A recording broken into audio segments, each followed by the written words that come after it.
ఒక ఊరిలో సోమన్న అనే వ్యక్తి ఉండేవాడు. సోమన్నకు అక్షరముక్క రాదు. కానీ ప్రకృతిని చూసి, మనుషులను చూసి జీవితంలో ఎన్నో పాఠాలు నేర్చుకున్నాడు.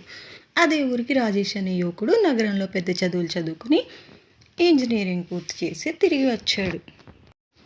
రాజేష్కు తన చదువు అంటే చాలా అహంకారం. చదువు రాని వాళ్లకు ఏమీ తెలియదు, వాళ్ళంతా తెలివి తక్కువ వాళ్ళు అనేది రాజేష్ అభిప్రాయం.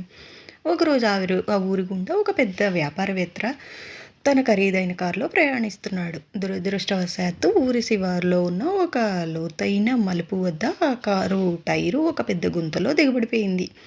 ఆ గుంత చుట్టూ బురద ఉండటంతో ఎంత ప్రయత్నించినా బయటికి రావడం లేదు. ఇంజిన్ రేస్ చేస్తున్న కొద్దీ టైర్ ఇంకా లోపలికి వెళ్తుంది తప్ప బయటికి రావడం లేదు. అక్కడే ఉన్న రాజేష్ అక్కడికి వెళ్ళి తన ఇంజనీరింగ్ తెలివితేటలన్నీ ఉపయోగిస్తూ లెక్కలు వేయడం మొదలుపెట్టాడు.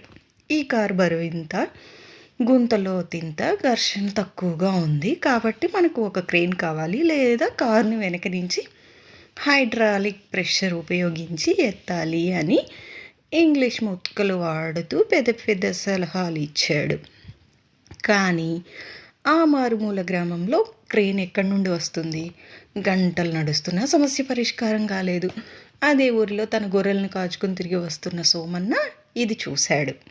నెమ్మదిగా కారు దగ్గరికి వెళ్ళాడు. రాజేష్ అతడిని చూసి వెటకారంగా నవ్వి, ఏయ్ సోమన్న, నీకు ఏం తెలుసు అని ఇక్కడికి వచ్చావు? పెద్ద పెద్ద సాఫ్ట్వేర్ ఇంజనీర్లకే సాధ్యం కావడం లేదు, నువ్వేం చేస్తావు, వెళ్ళు అన్నాడు. సోమన్న ఏమీ అనలేదు. ఒక నిమిషం కారు టైర్ వైపు, ఆ చుట్టుపక్కల ఉన్న నేల వైపు చూశాడు. సోమన్న వ్యాపారవేత్తతో ఇలా అన్నాడు, అయ్యా, కారులో ఉన్న సామాన్లన్నీ బయటకు తీయండి, కారులో ఉన్న గాలిని కొంచెం తగ్గించండి, అప్పుడు టైరు వెడల్పుగా మారి నేలకు పట్టు దొరుకుతుంది. ఆ తర్వాత ఆ గుంతలో పక్కనే ఉన్న ఎండుగడ్డి, కొన్ని రాళ్ళు వేయండి. ఇప్పుడు కారుని వెనక్కి నెట్టమనండి, సులభంగా వచ్చేస్తుంది.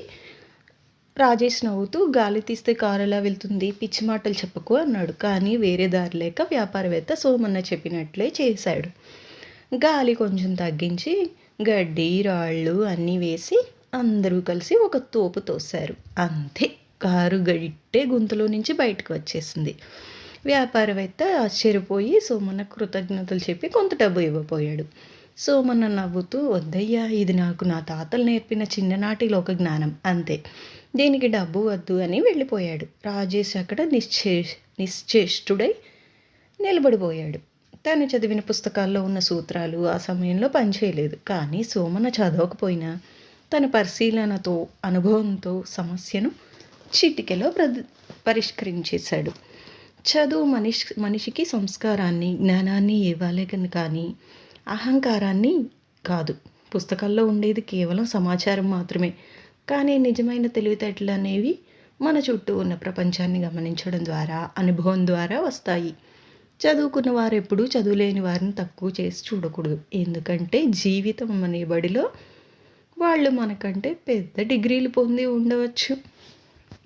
ఓకే ఫ్రెండ్స్, ఇది ఈరోజు వీడియో. నా వీడియో నచ్చినట్లయితే ప్లీజ్ లైక్ చేయండి, కామెంట్ చేయండి. మరెన్నో వీడియోస్ కోసం ప్లీజ్ సబ్స్క్రైబ్ చేసుకోండి. Thank you for watching. Bye.